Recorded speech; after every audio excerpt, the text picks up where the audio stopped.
고위공직자 3인의 인사청문회에서 야당은 총 공세를 펼쳤습니다. 새 후보자가 국회 검증의 문턱을 넘어설 수 있을지 관심이 모아지고 있는데요. 오늘 두 분의 전문가 모셨습니다. 서가번 전 더불어민주당 의원, 허성우 국가디자인연구소 이사장 나오셨습니다. 안녕하세요. 안녕하십니까. 어서 오십시오. 네, 3명의 고위공직자 후보에 대한 인사청문회가 어제 있었습니다. 일단은 김희수 헌법재판소장 같은 경우는 지금도 이제 청문회가 진행이 되고 있는데 우선은 어떻게 좀 보셨습니까? 예, 언론에서 오늘 아침 일제히 김희수 소장은 보류, 김동연은 긍정적이고 강경화는 낙제다, 이렇게 많이들 이제 평가를 했더라고요. 평가를 한 것 같습니다. 네네. 근데 어제 사실 저도 관심이 많아서 청문회 오전에 돌려가면서 채널 돌려가면서 쭉쭉 봤는데 참 이번 청문회 특징이 정말 그 의혹은 어마어마하게들 많은데 막상 청문회 딱 하는 것을 보면은 실제로 거의 그 후보자들이 다 해명해서 의혹이 다 밝혀지는 것들이고 그래서 이 국민들이 보기에는 좀 맥 빠진 이 청문회처럼 그렇게 느껴졌습니다. 좀 특이한 것은 그 김동연 재경부 장관 같은 경우에는 청문회라기보다는 마치 정책 토론회 장 같은 그런 느낌이 좀 있었고요. 예. 또 강경화 장관 후보자 같은 경우에 생각보다 우리 국민들이 또 언론이 생각했던 것보다 이 차분하게 답변을 잘 하고 또 우려했던 여러 가지 의혹들이 하나하나 해명된 것을 보면서 확실히 이게 청문회를 해봐야 알겠구나. 네네. 이런 생각이 컸습니다. 네. 아무튼 지금 새로 인수위도 없이 새로 출범한 정권에서 실제로 이 검증할 팀조차 없는 상태에서 지금 내정한 후보자들 아니겠습니까? 예. 새롭게 출범한 이 정부가 또 여러 가지 현안들이 지금 시급한 현안들이 있는데 협조해서 새롭게 출발할 수 있는 그런 계기가 될 수 있었다. 네. 이런 가능성을 열어준 청문회였다. 이렇게 생각을 합니다. 그렇군요. 지금 일단은 말씀하신 대로는 결정적인 한방은 없었다. 또 후보자들의 해명은 어느 정도 이해가 될 만했다라고 얘기를 하고 있는데 야당의 반응은 그렇지 않지 않습니까? 이제 서가번 의원님 입장에서 볼 때는 그럴 수 있다고 저는 봅니다. 네네. 그러나 이제 야당 입장에서 보면은 꼭 한 방이 없었다 하는데 사실은 그 한 방이라는 것은 이미 다 본인들이 다 해명을 했지만은 그 해명이라는 것은 국민이 납득할 만한 그런 해명이냐 하는 부분에 대해서는 굉장히 논란의 여지가 있다고 봅니다. 예. 특히 이제 강경화 외교부 장관 후보자 같은 경우는 장녀와 관련해서 위장 전입, 예. 위장 전입된 곳이 바로 이제 위장 전입 전문 아파트였지 않습니까? 예. 그거는 뭐냐면은 결국 16년간 전체 전입 전출자가 25명이 됐단 말입니다. 예. 사실 어떤 보면 이 자체가 수사 대상이 되는 거예요. 그리고 지금 세금 탈루 의혹부터 시작해서 여러 가지 지금 논문 표절까지 다 돼 있지 않습니까? 예. 물론 본인은 사과도 하고 또 해명도 하고 다 했습니다만은 그것이 과연 국민들이 어떻게 볼 것이 하는 부분들이거든요. 그리고 이제 김희수 지금 헌재 헌법재판소 소장 네. 내정자 같은 경우는 이 헌재가 갖는 의미가 있거든요. 예. 헌재라는 것은 어떻게 보면은 법령의 합법성을 심판한 것도 있지만은 그 자리 자체가 굉장히 보편 타당한 사고를 가진 사람들이 가야 된다고 저는 봅니다. 예. 왜냐하면은 지금 통진당 해산 관련해서 소수 의견 냈기 때문에 소수 의견이기 때문에 그게 그렇지 않다 이러는데 그 소수 의견이라는 것을 들여다보면은 소수 의견의 전체 324쪽을 중에서 180쪽을 소수 의견을 냈거든요. 굉장히 집요하게 들여다보면은 일부 사항들을 지켜보면은 소수 의견 내는 내용들을 보면은 아주 집요하게 소수 의견을 냈습니다. 그거는 뭐냐면은 굉장히 사고가 편향되어 있다. 헌재에서 사고가 편향된 사람이 헌재재판소장이 되면은 앞으로 그러면 이 대한민국을 어떻게 이끌고 갈 거냐. 그러면 지금 헌재라는 것은 어쨌든 최종 헌법기관이지 않습니까? 법률 심판하는데 그 헌법기관의 수장으로서 과연 이 편향된 사고 갖고 되겠느냐 하는 부분들. 특히 이번에 여당이 이제 과거 야당이 이제 여당에 대해서 방어하는 입장인데 결국 여당도 마찬가지로 네. 어떤 청문회 기준이 이중적인 잣대를 들이대고 있다. 여기에 대해서는 전반적으로 이제 이미 다 그 의혹들은 다 드러났습니다. 예. 본인도 해명했지만 저는 결론적으로 말씀드리면은 이 문재인 대통령께서 정말로 공정한 사회를 만들겠다고 집권 포부를 밝혔지 않습니까? 그리고 모두의 대통령이 되겠다고 네. 했고 이렇다면은 이쯤에서 임명권자인 대통령께서 네네. 최종적인 무슨 결론을 어떤 부분은 내려줘야 된다고 봅니다. 알겠습니다. 왜냐하면은 이것을 국회만 떠넘겨놓고 그냥 수수방관해서는 안 된다. 알겠습니다. 오히려 이것이 지금까지 여러 가지 지금 한 달 동안 문재인 대통령께서 행보해왔던 예. 그 지지율이 80% 이런 고공의 어떤 지지율 이런 걸로 인해서 너무 그러니까 뭐 좀 즐기신다면 좀 이상하지만은 거기에 또 고치될 필요 없다. 네, 다만 이 부분에 대해서도 좀 대통령께서 명확하게 뭔가를 결론을 좀 내려주는 것도 하나의 좀 국민들한테 좋은 알겠습니다. 신뢰를 남길 수 있지 않겠다고 봅니다. 어제 해명으로는 충분하지 않았다는 설명이었는데요. 네, 그리고 말씀 중에 지금 속보가 좀 저희 하단에 나오고 있는데요. 네. 국민의당이 강경화 후보자의 청문 보고서 채택은 불가하다. 그리고 김희수 후보자에 대해서는 채택을 한다라는 결론을 내린 것으로 전해지고 있습니다. 예. 사실 그동안 이제 국민의당 같은 경우는 좀 여러 가지 뭐 좀 딜레마에 있다라고 하면서 어떤 이제 스탠스를 취할 것이냐에 대한 부분이 많았는데 저런 결론을 내린 특별한 이유가 있을까요? 실제로 이제 국민의당도 사실 야당 아니겠습니까? 박지원 그 전 대표 김상조, 강경화, 김희수 예. 세 분 뭐 다 빨간불이지만은 이번에도 국민의당은 뭐 지지해야 한다. 예. 이런 취지로 말씀을 하시면서 왜냐하면 새롭게 출범하는 정부가 새로 일을 잘할 수 있도록 협력의 역할들을 우리가 야당이지만 해야 된다. 이런 취지로 말씀을 주셔서 뭐 여러 가지 또 인터넷상에 논쟁도 좀 있었습니다만은 예. 오늘 국민의당에서 강경화 채택 불가라고 한 것은 네. 야당으로서 최소한의 자기 논리고 또 입장을 그렇게 견지한 것 같습니다. 예. 네. 그러나 어쨌든 최초의 여성 지금 외교부 장관 내정자 아니겠습니까? 또 20곳이나 넘는 여성 단체들이 오늘 언론 봤더니 그 지지 성명을 냈고 네네. 또 1만 9천 명이나 되는 위안부 단체 연구 단체 그 회원들도 강경화 장관 내정자를 임명을 해야 된다라는 입장들을 발표하고 각계각층에서 예. 지금 지지 성명을 냈습니다. 예, 예. 그런 것들이 뭐겠습니까? 결국은 뭐 꼭 여성 남성을 구분할 필요는 없겠지만은 예. 여성이 갖고 있던 기본적 유리천장을 깨고 성공한 여성으로서 또 특히나 국제 무대에서 우리 한국의 여성으로서 외교관으로서 입지를 닦았고 특히나 이제 유엔에서 코피 아난 그다음에 반기문 총장 지금 총장까지 네. 세 분이 다 최고 책임자로 지명을 해서 같이 함께 일을 했고 우리 한국의 자긍심을 높이고 또 자기 역할을 충분히 해온 그런 외교관이거든요. 네. 뿐만 아니고 지금 우리가 이 북핵 문제도 그렇고 국제 간의 이 통상 문제도 그렇고 외교에 있어서 외교 안보에 있어서 대단히 중요한 시점인데 저 정도 네트워크를 가지고 또 국제적으로 자기 역할을 해온 분을 찾기가 네, 남녀를 네. 통틀어서 찾기가 만만치 않거든요. 예, 예. 그런 것들이 아까 말씀드렸던 그런 단체들이나 또 여러 곳에서 이렇게 지지 성명을 내고 있는 이유라고 보여집니다. 예. 근데 일단 국민의당으로서는 불가 입장을 밝혔고요. 예, 근데 예. 사실 저는 더 궁금한 게 국민의당 입장에서는 오히려 김희수 재판관, 헌법재판소장 후보자에 대한 그 5.18 판결 때문에 사실 더 애매하지 않았습니까? 이 부분을 또 공세를 했었던 부분도 있었는데요. 오히려 적격적으로 좀 마음이 기운 것 같아요. 어떤 이유일까요? 아마 이제 헌법재판소 소장이 갖는 의미하고 예. 외교부 장관이 갖는 의미 이런 부분들을 상당히 고민했는 걸로 저는 알고 있습니다. 네. 왜냐하면은 김희수 지금 헌법재판소 소장 내정자 같은 경우는 예. 5.18로가 관련해서 여러 가지 뭐 좀 재판에 문제가 있다 하더라도 전반적으로 그 소수 의견을 많이 갖고 있고 예. 그리고 또 시민단체가 요구하는 여러 사항들을 많이 인식하고 있거든요.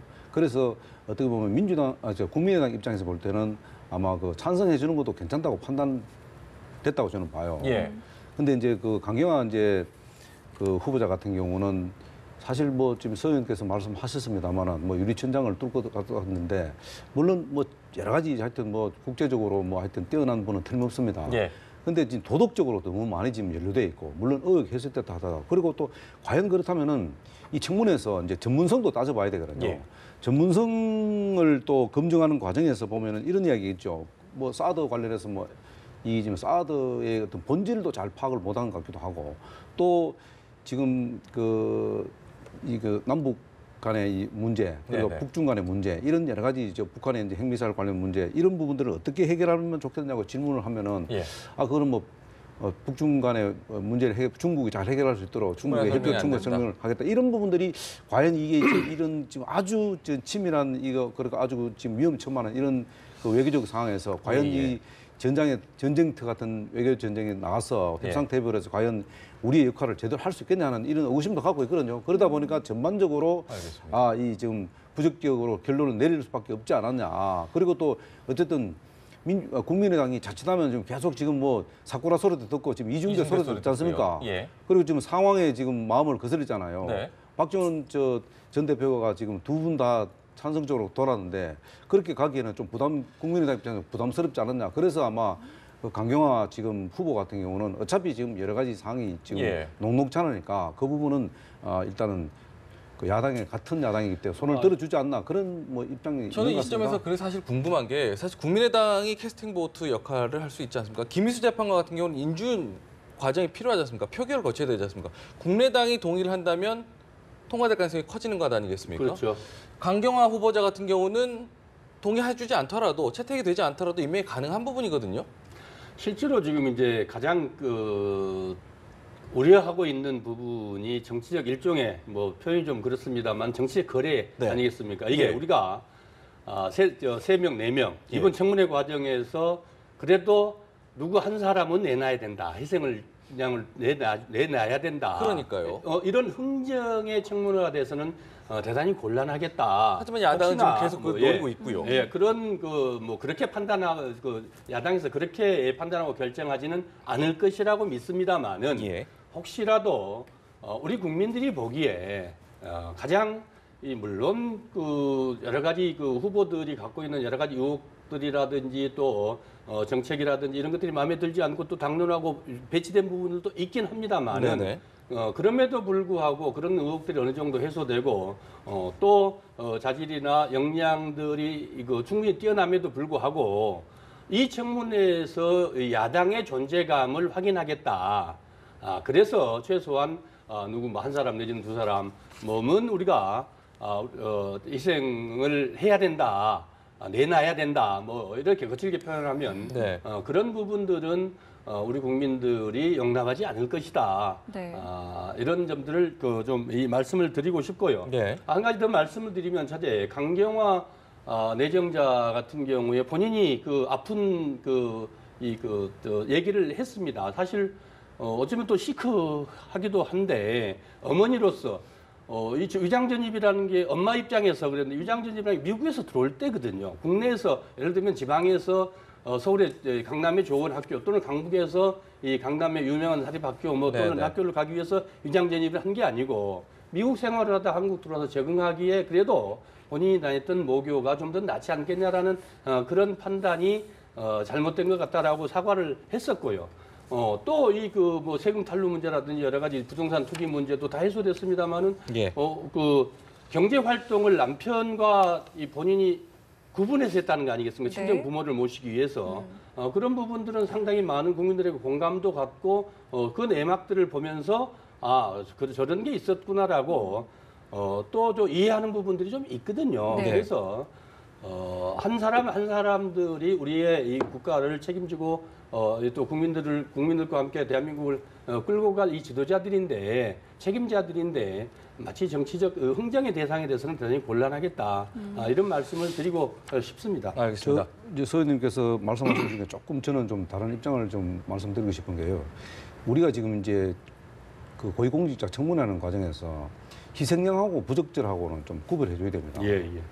희생양이라는 것은 도덕적으로 아무 흠결도 없고 전문성에도 아무 흠결이 없는데 공직자로서 수행에 아무런 흠결이 없는데 그것을 마치 흥정의 대상으로 희생을 삼는 거 하거든요. 그럼 그 공직자로서의 부적격하다는 거 완전히 다릅니다. 네네. 지금 야당에서 주장하는 것은 지금 부적격을 이야기하는 거죠. 희생양으로 삼다는 건 아닙니다. 그것은 여당의 입장에서 볼 때는 희생양으로 삼겠다는 이야기죠. 지금 야당이 볼 때는 부적격하다는 겁니다.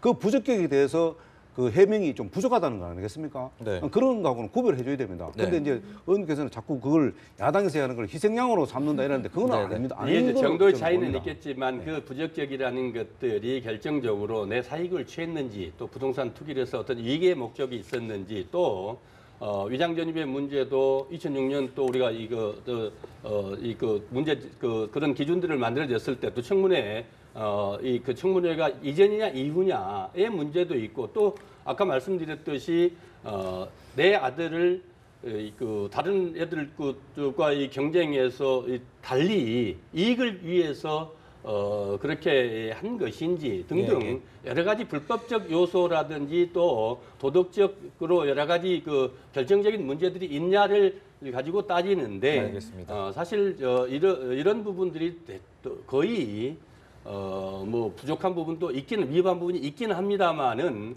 그럼에도 불구하고 그런 것들이 치명적인 것은 아니지 않느냐 이런 것들을 지금 이 말씀드리고 있는 겁니다. 알겠습니다. 그럼 지금 한 반복되는 말씀만- 이야기니까요. 한 말씀 예. 좀 드릴게요. 예, 짧게. 저는 이쯤에서 예. 이제 일단 여야의 입장이 충분히 이제 다 확인이 되는. 확인됐잖아요. 예, 예. 그렇다면은 이쯤에서 이제 대통령의 결단을 저는 기대해 봅니다. 네, 대통령이 사실은 어떻게 보면은 임명을 했지만은 임명 예. 과정에서 여러 가지 문제점이 있으니까 사실 불러서 도닥거리면서 이 부분에 참 뭐 본인한테 좀 어떻게 보면 양해를 구하고 이런 모습도 하나의 국민들한테 굉장히 좋은 모습이라고 봐요. 네. 이것을 끝까지 자꾸 그 정치권에다 넘겨놓고 나는 지금 장관 같은 경우는 뭐 어차피 대통령이 뭐 인사청문회 채택 안 해도 대통령이 뭐 끌고 가고 싶으면 임명하면 그냥 가는 겁니다. 예. 그러나 이것이 과연 협치의 정치인지 이런 것들은 국민들이 지켜보고 있다는 거죠. 알겠습니다. 일단 뭐 어제 이제 강경화 후보자가 여러 가지 의혹과 관련해서 직접 뭐 목소리를 내서 입장을 밝힌 부분이 있는데 한번 들어보시고 국민들께서도 또 평가하실 수 있을 거라 생각합니다. 한번 들어보고 다음 이야기로 넘어가 보도록 하겠습니다. 청문회를 준비하는 과정에서 제 신상 관련 여러 의문이 제기되었고 이에 대한 답변에 있어서 미숙한 점이 많았습니다.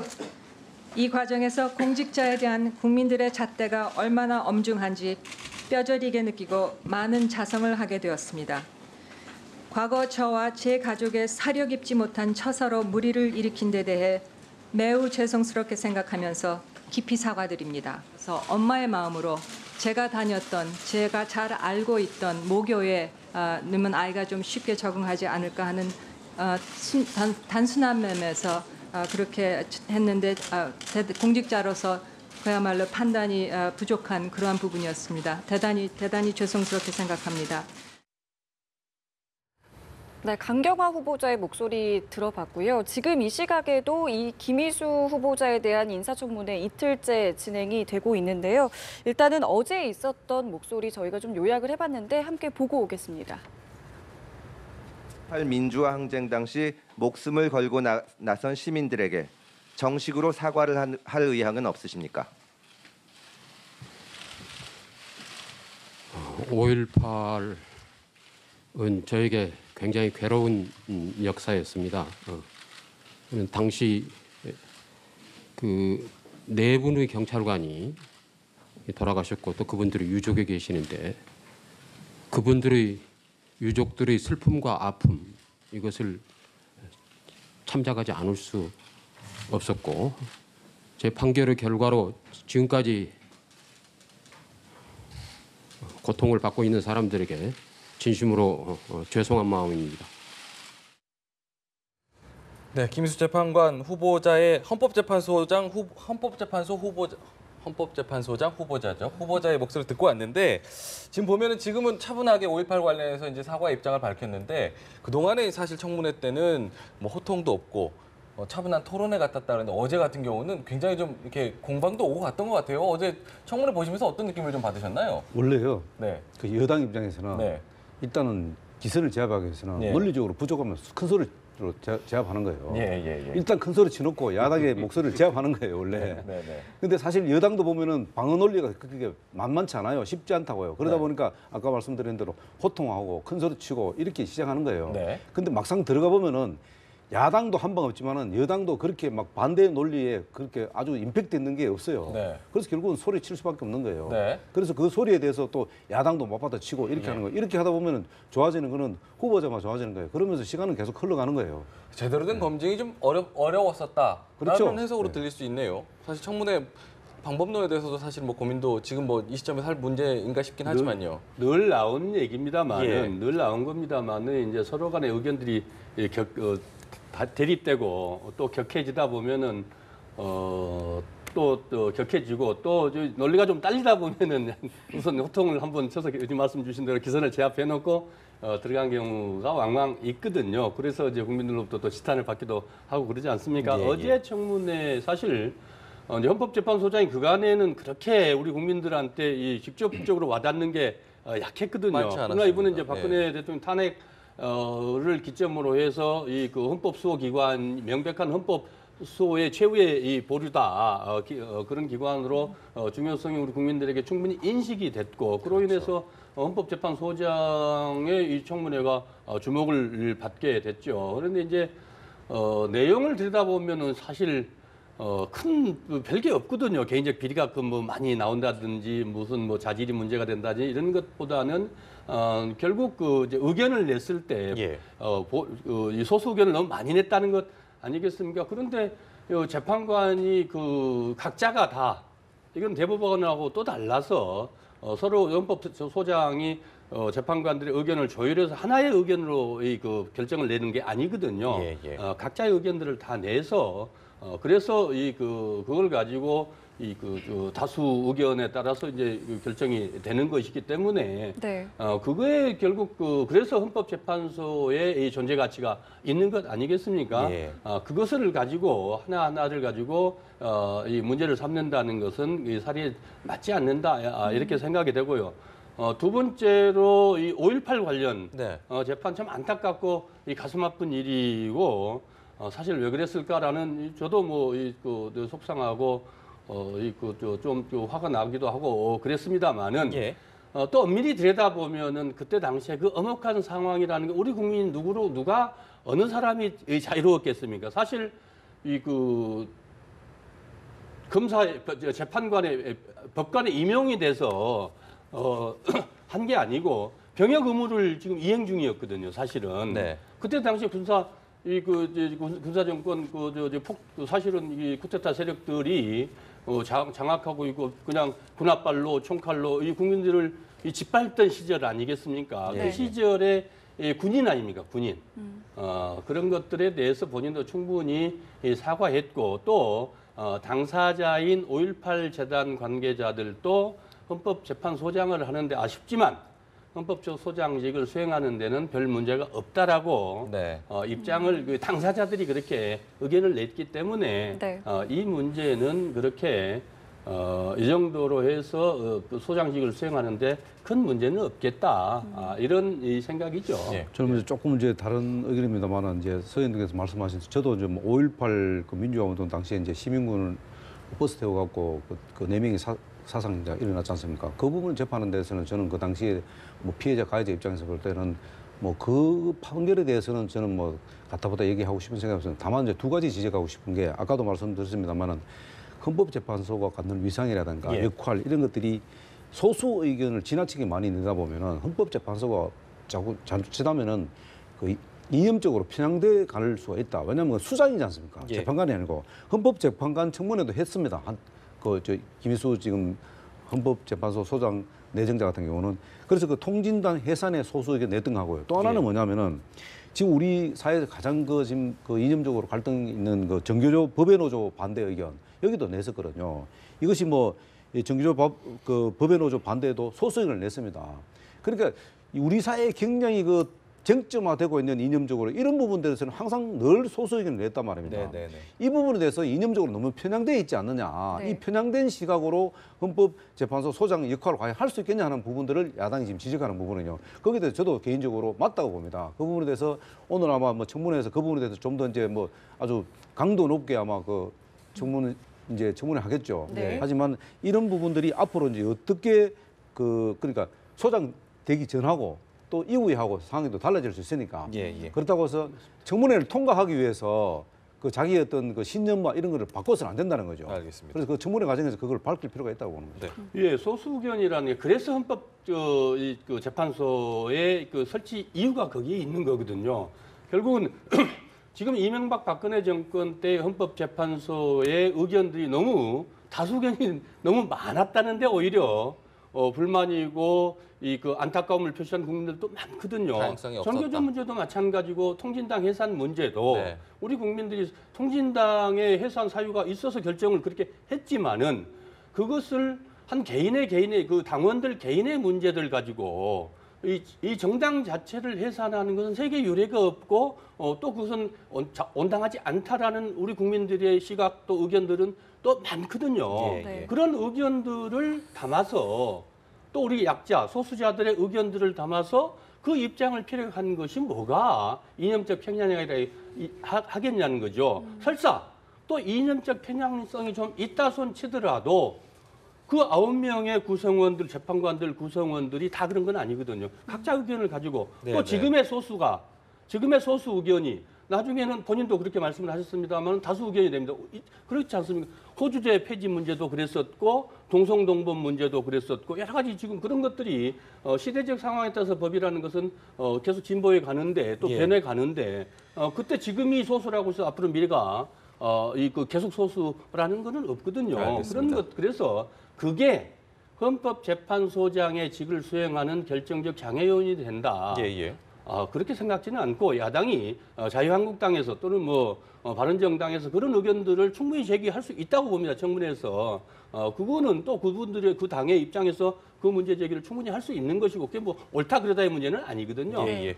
그래서 그런 문제들이 결국 우리 청문회장에서 우리 국민들 앞에서 충분히 평가받고. 펼쳐지고 예. 또 그래서 또 국회에서 또 표결로서 또 처리하는 거거든요. 알겠습니다. 자, 그리고 어제 김동연 경제부총리 겸 기획재정부 장관 후보자에 대한 청문회도 진행이 됐는데 그 내용을 좀 들여다봤을 때 문재인 정부의 어떤 기조랑은 조금 다른 어떤 대답을 내놨기 때문에 좀 얘기가 나왔습니다. 어떻게 좀 보셨습니까? 결국은 그 공무원 출신 아니겠습니까? 경제 관료 출신이거든요.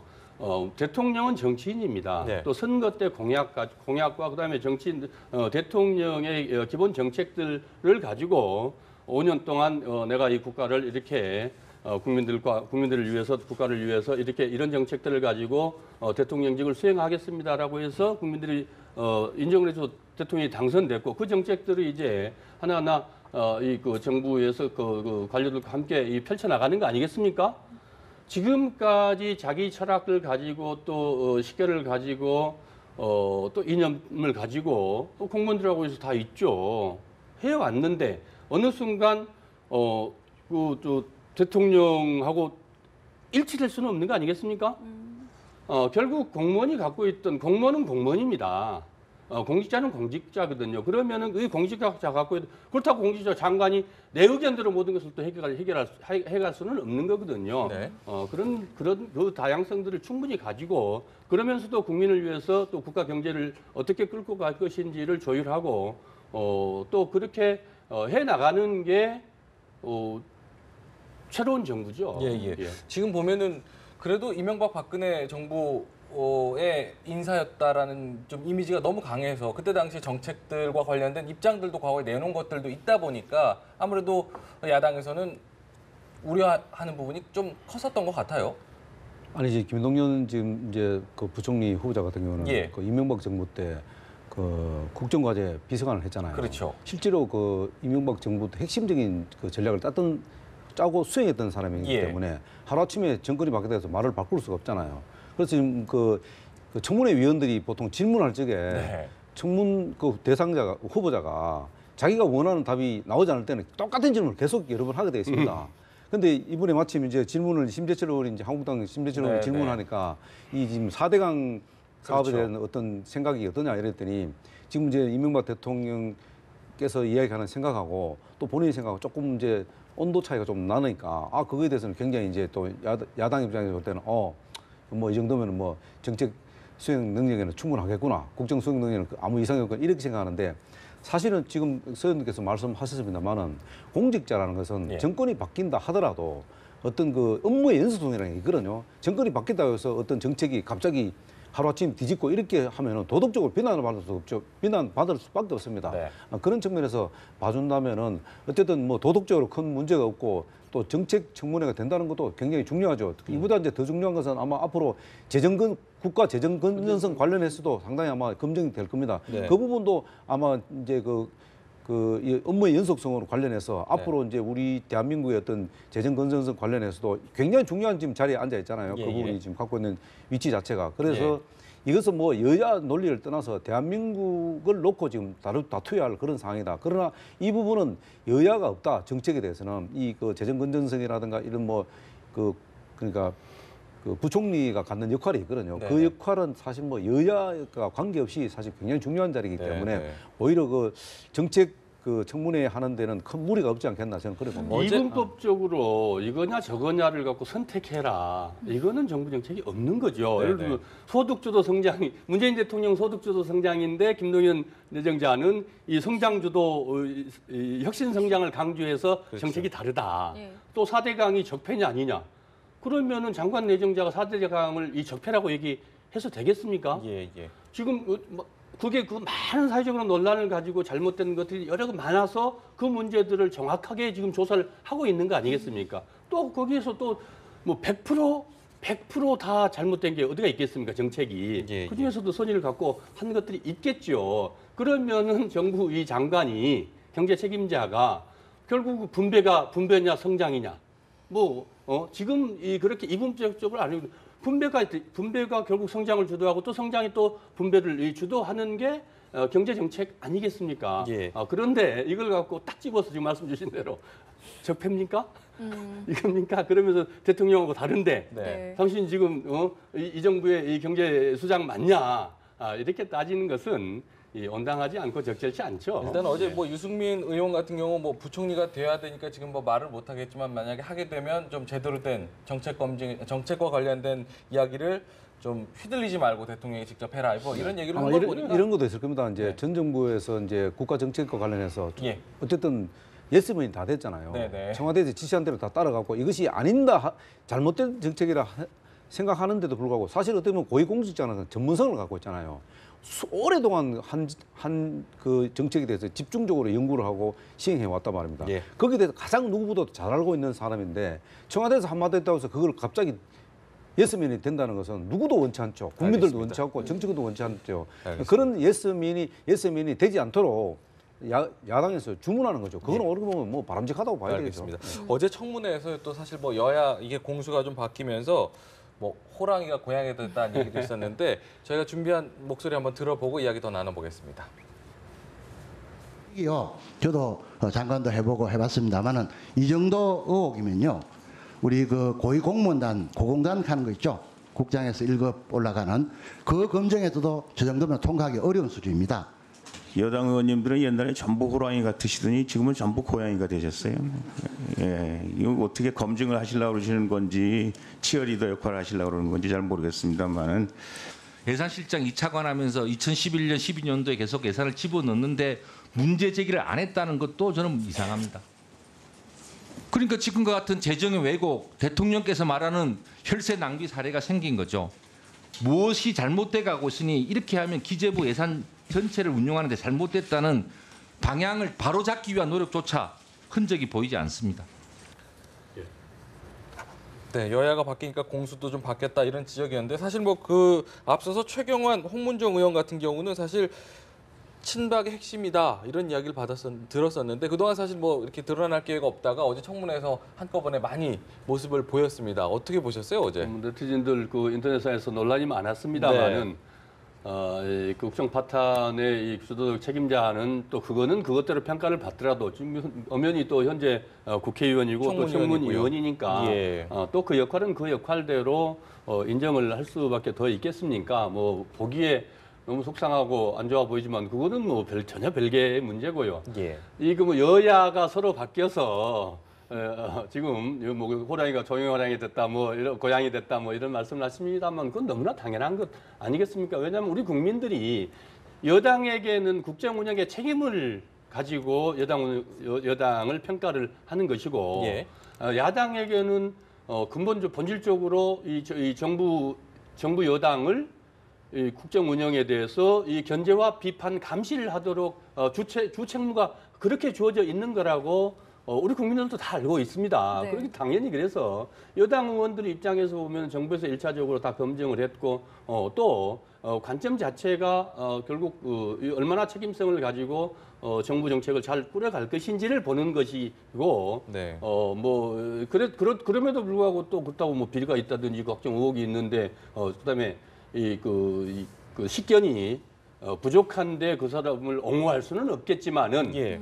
방점이 거기에 있다는 것이고 야당은 어떻겠습니까? 결국은 정치적으로 대결도 대결이지만은 국민들이 야당에게 부여한 그 소명, 이 정부를 견제하고 감시하고 비판하는 그 소명을 최대한 달하기 위해서는 없는 꼬투리도 어떻게 해서든지 현미경 들이대고 찾아내는 게 그 국민에 대한 도리입니다. 네, 그게 네. 야당의 역할이고요. 예. 그게 이제 선거로서 바뀌었는데 지난번에 누구는 이랬고 우리는 뭐 내로남불을 그렇게 맘껏 함부로 써서는 안 되겠습니다만은 처지가 그렇다는 거죠. 역할이 그렇다는 겁니다. 예. 예. 과거도 마찬가지입니다. 뭐 여당 야당 바뀌었지만 지금 이제 야당이 이제 과거 여당 때도 사실 뭐 청문회 위원들 나오면 다 옆에서 또 도우미 역할을 다 했습니다.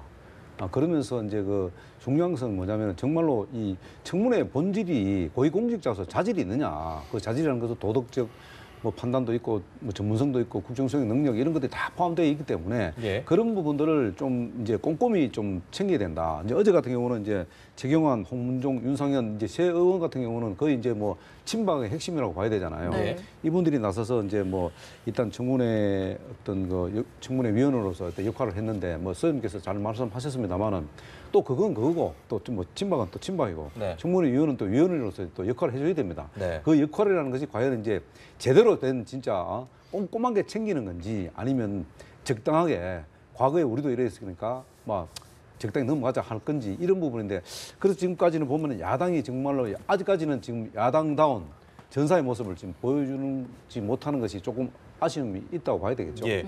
지금 보면은 여야의 입장들이 좀 엇갈리면서 사실은 뭐 어떻게 될까, 앞으로 남은 청문회가 어떻게 진행될까, 또 지금 청문회가 끝난 후보자들은 또 어떻게 될까 이견을 보였었는데 국민의당에 앞서서 저희가 속보로도 전해드렸지만은 뭐 김희수 헌법재판소장 후보자라든지 또 내일로 미뤄졌던 김상조 공정위원장 후보자 같은 경우도 약간 채택하는 쪽으로 좀 무게를 좀 실어주는 것 같은데 국민의당이 이렇게 좀 적극적으로 좀 적극적인지는 모르겠지만 어쨌든 채택적으로 좀 의견을 모아준다면 그동안 사실 추가 인선 자체가 좀 여러 가지 인사청문회 때문에 막혔었던 부분이 있었지 않습니까?